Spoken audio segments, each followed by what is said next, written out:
So all I gotta do is find the 220 remaining experience, and this thing will become a Clefairy. It will not be a Clefairy for very long once it does evolve, because there's literally no reason for me not to evolve it into a Clefable immediately after. So, but just for the sake of completion, I've got displays set up for both of the additional two forms.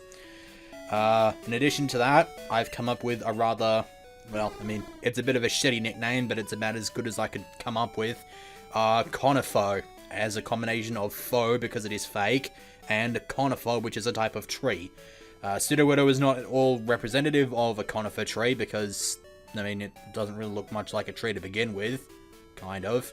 But, it's about as good as I could come up with. I almost actually made a freaking reference to the Usos, like, from WWE, because this thing's, like, the first bit of its name is Uso.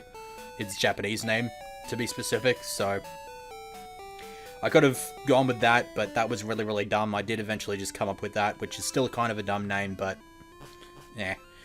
Anyway, first place we're going to go is Mount Mortar. I'm not going to do a full exploration of the area, because there's a few areas that will require strength. I could probably go a fair way into the cave just from here if I use Surf, but I'm probably going to get blocked by a strength puzzle somewhere, and if I'm going to do that, I'd rather just bring a, I'd rather just have strength with me, so I'm going to wait until I get strength, and I'm just going to have a look in this area. This is a new area added to this hack. If I talk to this guy, I think he explains how this was created. Okay, never mind. I think somebody else says it. I think it's down here somewhere. This is not actually a separate floor, by the way. This area just lets you get up to the top here easier, because alternatively you just have to, like, use waterfall or something.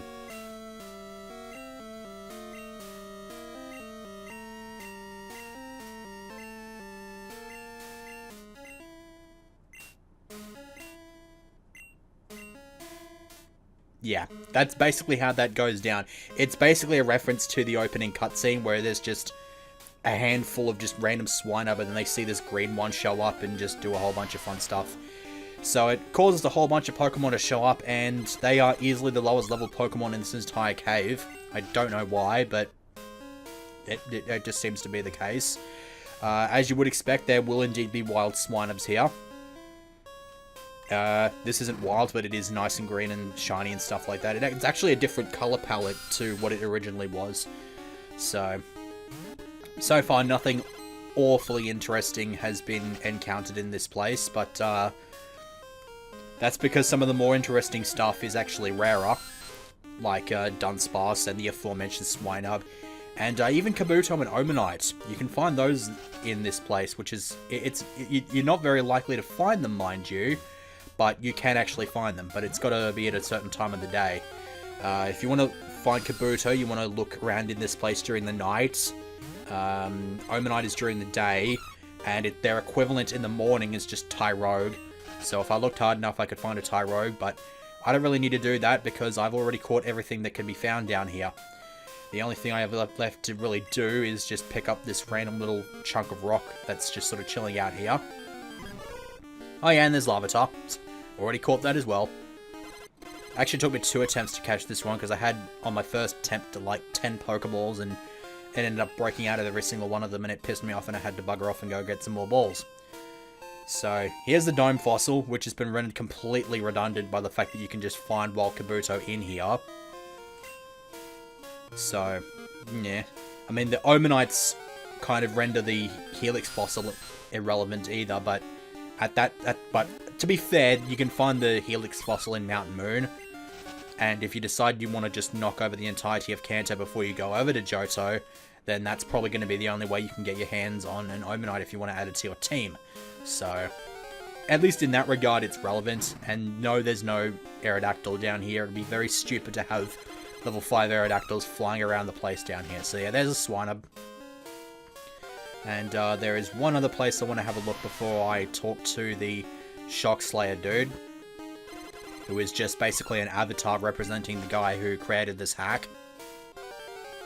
Oh, sure, let's just declare we're going to go check out the one last place and then just have the encounter rate hike up like 20-fold. Yeah, there's just a lab here. I don't know why, but there's just a lab here. being run by Professor... It's either Noak or Noak. I'm going to say Noak because it's just Oak but with an N. So, yeah, there's a ferry service that you can take to take you across, like, bodies of water that you don't really want to surf across, or if you don't have surf, it'll help you do that. So you can get to, like, Cianwood and Cinnabar Island and stuff like that. Here we have a healer. It's about what you'd expect. And then there's a few other just useless things. I don't know what MBC3 is any sort of reference to. This one just seems to be broken, which doesn't really matter because you got that one there. What else have we got? Apparently these are like, yeah, electronic blackboards. I don't think I've ever heard of those in my life, or how they would even really work. I was not aware you were here. Let's go ahead and throw a save state and have a talk to you then. Okay. I guess he's here during certain times of the day, because he also shows up at the national park and you can actually fight him, and he has just a solitary shiny ponyta for some reason. I think he's one of the, like, either one of the guys behind the creation of this hack, or just like a friend, or something like that.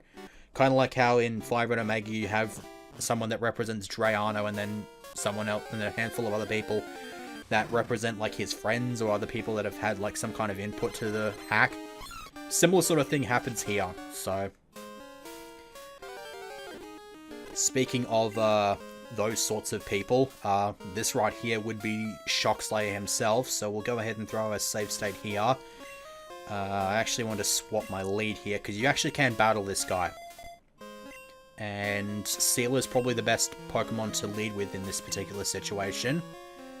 I've already battled him once before, so he does like a sort of big introduction sort of thing before he challenges you the first time, which we ended up missing. So I guess Shockslayer couldn't fit on there, so he just sticks with SS.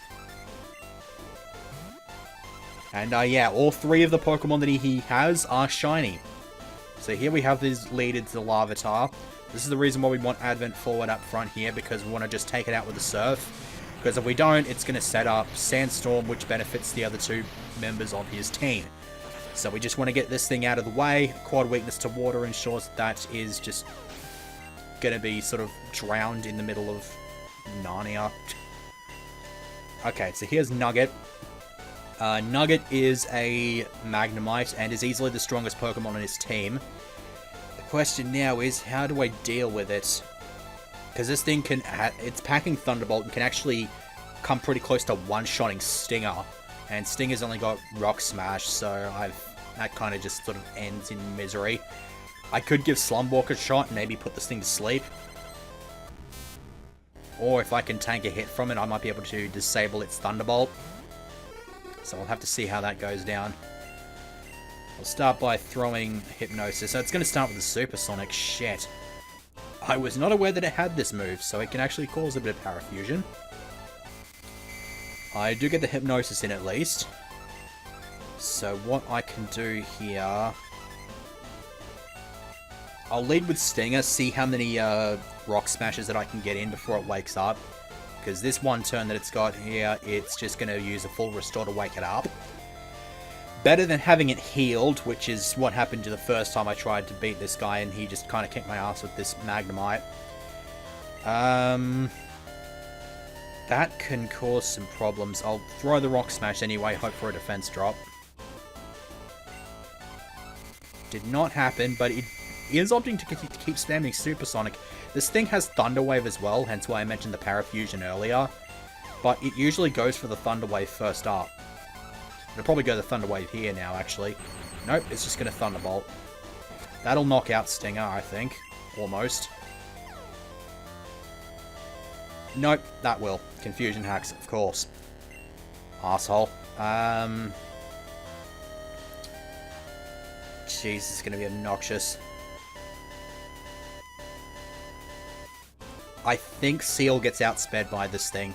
So I think I'll give Slumwalk another shot and maybe try to put it back to sleep. Or at least disable its Thunderbolt if it's going to go throwing that. Oh yeah, it hit level 18 during my grind session and just catching a whole bunch of Pokemon yesterday just after I finished recording. So I was able to give Confusion. Because I can go into Conifo. It's got low kick. Salt Fairy's not going to be able to do much. Kalima's not going to be able to do much. I guess we're just going to have to stick with Conifo. And just hope that he doesn't use, he uses a freaking full heal. That's really kind of irritating. So yeah, there's the Thunder Wave, which in this case doesn't really matter that much, besides being para-haxed. That's annoying to say the least. So there's a low kick. Yeah, it leaves it down to low HP. Okay. I get Thunderbolted here, but it should be right. Conifo has done pretty much what it needed to do here. Kalima's my fastest. I should be able to take this thing out with a Pursuit. Also, I like how I named it after Kalima the Haze, and then it learns Haze. So let's see what Pursuit does. That'll take care of that. And then lastly is the Swinub, which he names, I think I talked to it earlier, it's actually named Piggy. I don't know why it's called Piggy, but it's just called Piggy. So I'm going to bring out Salt Fairy here and see if I can knock this thing out with just Salt Fairy. Because if I do, I should hopefully be able to get enough experience to level it up and evolve it right here, right now.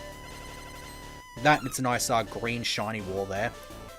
Okay, I can't use Attract, so I'm just going to have to throw the Sweet Kiss down. It's got Ice Beam. That's no good. Doesn't do a whole lot of damage, but that damage will stack up if I'm stuck here having to keep spamming Sweet Kiss and just missing. Alright, so Sweet Kiss connects. Do I have any kind of healing item? That's not like just a shitty old berry.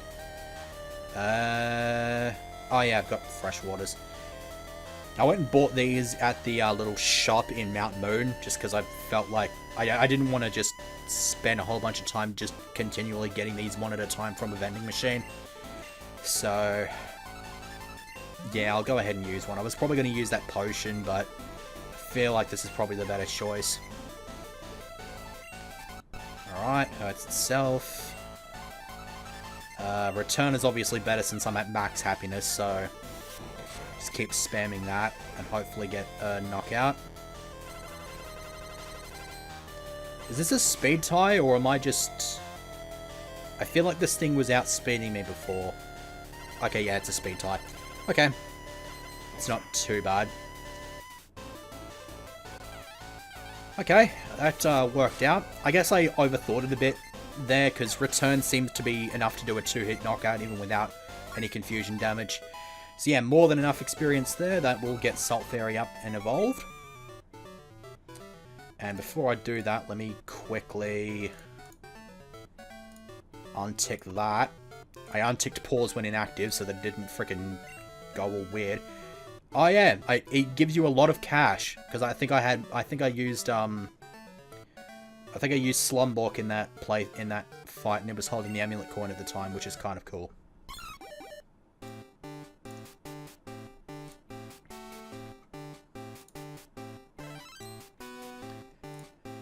So yeah, there's your Clefairy.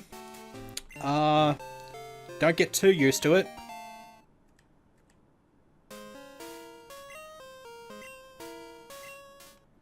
Yeah, you can only battle him once a day, but if you have the amulet coin, you get a free 4,200 cash stack off him for it, so that's pretty nice. Now, we just go ahead and use our Moonstone.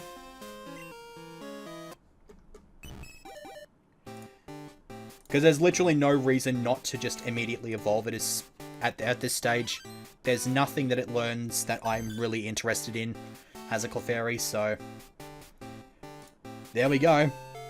We go from a baby Pokemon to a fully evolved Pokemon in the space of like 2 seconds. So that's pretty cool. What's its stats like? Could be better, but at least it can actually, hit hard. I forgot I had the Quick Claw, so it probably wasn't actually a speed tie.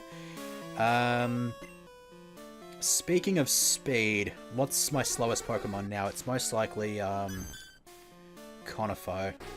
So I'm probably going to put the... Yeah, I'm going to take the thing off it here and then give it to Conifo. And then I got that HP up, which I need to go and bloody sell to get some more money, because I'm pretty much out of Pokeballs at this stage. Thankfully, at this point, I don't really need to grab more Pokeballs, because I've already caught a lot of Pokemon. I'm probably going to head back to a Pokemon Center and show off what I picked up in that catching session after I finished recording yesterday's segment.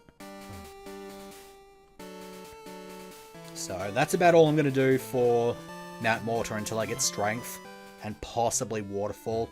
I'm not too sure if there's anything really beneficial that I get if I go and grab Waterfall as well, so I'll probably do a proper exploration of the place once I get Strength. I know there's at least one trainer in, like, the back area that I can fight, but don't really care that much. Oh yeah, I get to show off all of my new acquisitions, because I've gone from having box 1, like, almost filled up to being on box 4. So... Yep, okay, so yeah, I got a Scyther. This is actually hilarious, because today's being Saturday, I can go and do another bug catching contest, and I wanted to get a Scyther from it because I think it was the only bug that I didn't really know where else I could get it from, so I decided to grab it in the bug catching contest. I walked in, found that Cool Trainer Nick wasn't around, so I started looking. This was the first encounter. I put it to sleep on the very first shot that I had at it, and then caught it in the very first ball, and ended up completely demolishing the competition with it. I got a higher score with this thing than I did with the previous one. So, I think that might be because Scyther does have a slightly higher, like, point total chance, whatever the hell, than Pinsir does. I think it's just based on its base stats. Teddiursa, this is one of the Pokemon I was referring to when I was talking about Arbok being useful with its wrap, because this thing has a 50% chance every turn to flee, and so I was able to go in with Arbok, sit there for like 10 minutes trying to find the damn thing, and when I finally did, I put the wrap on it. It was level 2 though, so the difference meant that I almost one-shotted it with wrap, but I was able to catch it on the first ball, not a problem. This I got from smashing a rock in the Dark Cave. Apparently you can find these and Shuckle from the rock in the burned tower. I smashed that thing like 100 times and didn't get anything out of it, so I don't know why there's like, it's being said that you can find one of those in like Bulbapedia or whatever. There's Omanite. There is Sunkern, found during the daytime only in National Park. I think you can find it in other places as well. I'm pretty sure Route 2 is one of those places, but went and picked it up from National Park. I actually caught another one and evolved it just to see if Flora could be found anywhere in the game. I think you can find it in Safari Zone, so that's a pretty cool place. There's Tyrogue. I'll probably have to get 2 more of those, since I'm not too sure if any of the Hitmons can be found in the wild. Yeah, there's Larvitar. This is most of the stuff that you can find in the thing. Are you holding a Stardust by any chance? Yes, you are. Off screen, I'll probably draw that out, take the Stardust off it. That sells for about $1,000, so that's pretty good. This is found while surfing. That's in the Burn Tower. That's in the Burn Tower. Got that as well. I think you can also find Beedrill and Butterfree in the Ilex Forest. I'm not too sure if there's a specific time of the day that you got to go to have a look. I'll probably go there once I'm done with this segment, since I imagine morning's probably about as good a time as any. Pineco, this thing was a bit more obnoxious to find than I originally thought. I thought you could find it on Route 37. Bulbapedia said you could find it on Route 37, but I just didn't find it, so I just went back to Ilex Forest because I knew you'd be able to find them in there. Taurus and Miltank were obnoxious to catch, as you do. And then basically just a whole bunch of bugs. And Jigglypuff, just because Jigglypuff. Yeah, there's the Kabuto, Poliwag. You can find Poliwag from surfing in most areas, but I caught this one in Route 31, I think. So, yeah, a lot of these are nighttime exclusives, like Noctowl and Ariados are nighttime. I think in this box there was also, where was it? I think it was in the other box. I found a Ledian, that's morning only, and then there's nothing else in here that's interesting. So, that's about it for that. The only question now is, which direction do I want to go next? Do I want to challenge a gym? Do I want to do anything else? And, I think I've already done enough in this segment just to make it sort of interesting. We didn't do a great deal progress-wise, but I don't see much of a reason to continue on. As I could probably come up with 7 minutes of just some other random crap, but it's probably not going to involve a gym or anything like that unless I just randomly decide to challenge this gym, which, fuck it, I'm challenging the gym. Screw it. I'm just going in. We'll just YOLO it, shall we? I would love for Salt Fairy to have a move that's not normal type and that can hit ghosts, because it does have the immunity, but not much we can do about that for the time being. I might be able to, because I just put my Merker up front. That'll probably kick your ass. You've got 5 Pokemon? Christ almighty. Okay. Will this one-shot you? Yes, it will. So we're just going to do this.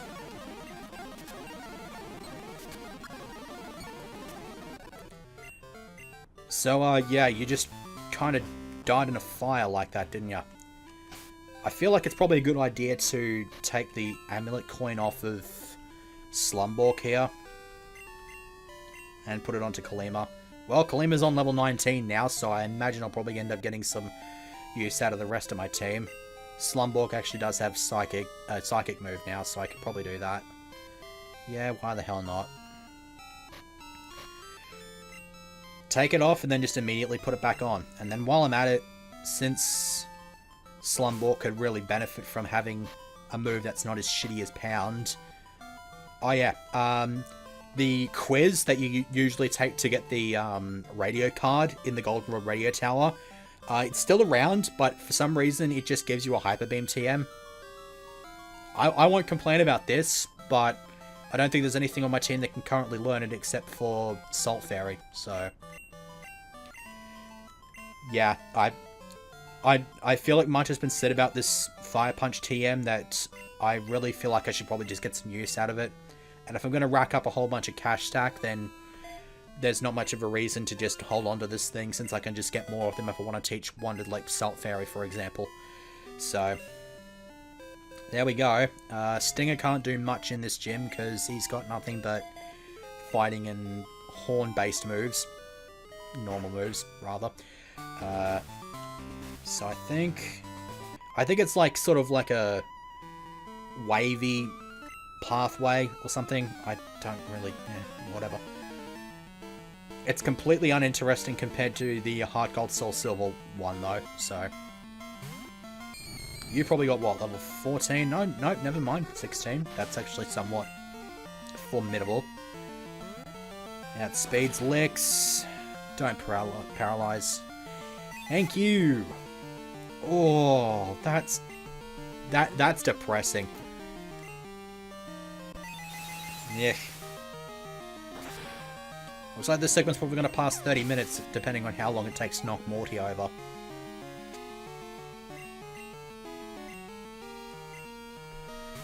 The other cool thing about this is, since I'm knocking over this gym leader, all the other trainers in the overworld are going to scale up, so I'll be able to knock over a few more of them, get some more cash stack, grind stuff up as well, so that's pretty cool. Okay, maybe I can just do not min damage and actually knock this thing out. That's the way.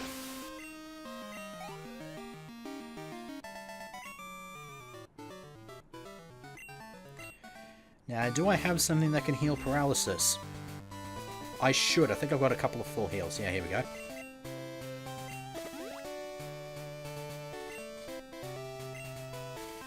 I'm not going to complain about Heracross not getting much screen time in this, because once I give it a few more levels up, I'll probably end up challenging someone that Heracross can just sort of smack in the face, so with any luck, I should be about right with that. He will get his time eventually.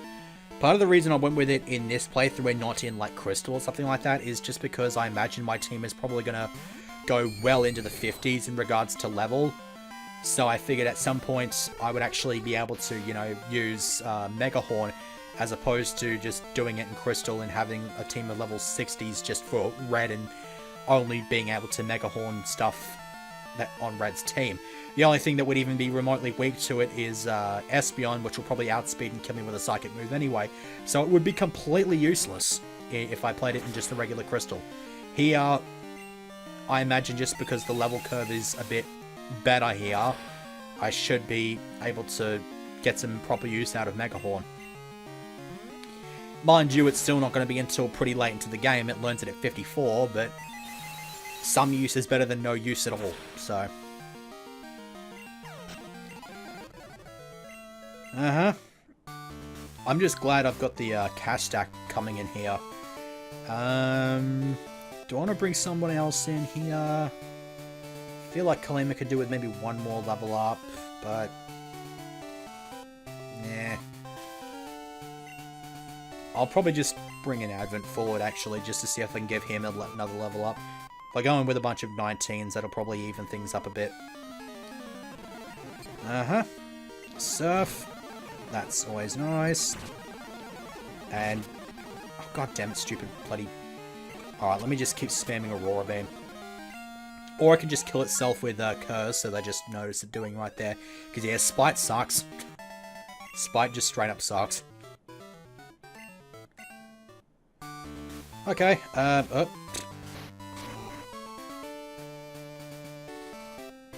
where exactly do I need to stand? Is it just here? Sweet. Okay, now who to lead with? Kalima's about as good a shout as any.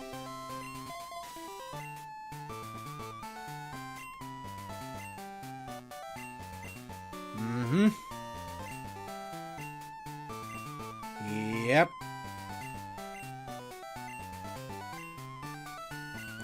I feel like people that aspire to achieve this goal never actually have it happen. So you just not make that your life goal, because you'll just never succeed in it.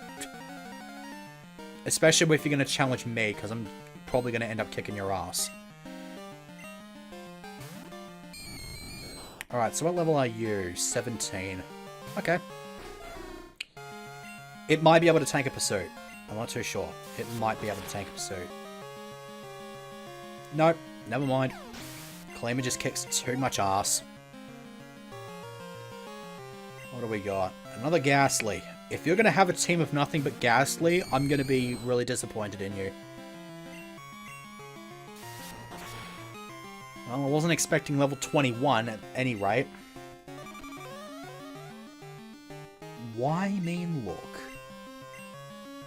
Like, I can just knock this thing out with a peck. Okay. I guess just mean look. I don't know why. Oh my god, are you seriously going to have a team of nothing but Ghastly? Because this thing is going to get one-shotted. At least have a Haunter. No, he's just got a team of nothing but Ghastly. That's really, really shitty. I feel like I probably shouldn't have challenged this guy. You still believe... oh my god. One shot? Is it a one shot? Yeah, it's a one shot. You're a bloody idiot, Morty. My god. That was the dumbest goddamn thing ever. I should have put should have put the Amulet Coin on Kalima as well. I would have gotten more cash stack. Yeah, 3,800 is so much better than 1,900. That was such a disappointment. Oh my god. Shadow Ball is good though. Shadow Ball is very good. I'm not too sure what I want to teach it to though. The thing to remember with Shadow Ball is because this is the second generation. Oh, hello, you. Because it's the second generation, it is a physical move. So it's something that Clefable could actually get some good use out of, maybe. I was going to say, it would be good to have Shadow Ball for this gym, except, you know, I kind of get Shadow Ball from beating this gym. So, unless you go and knock over 4 badges and get Shadow Ball as part of the set 2. But, yeah.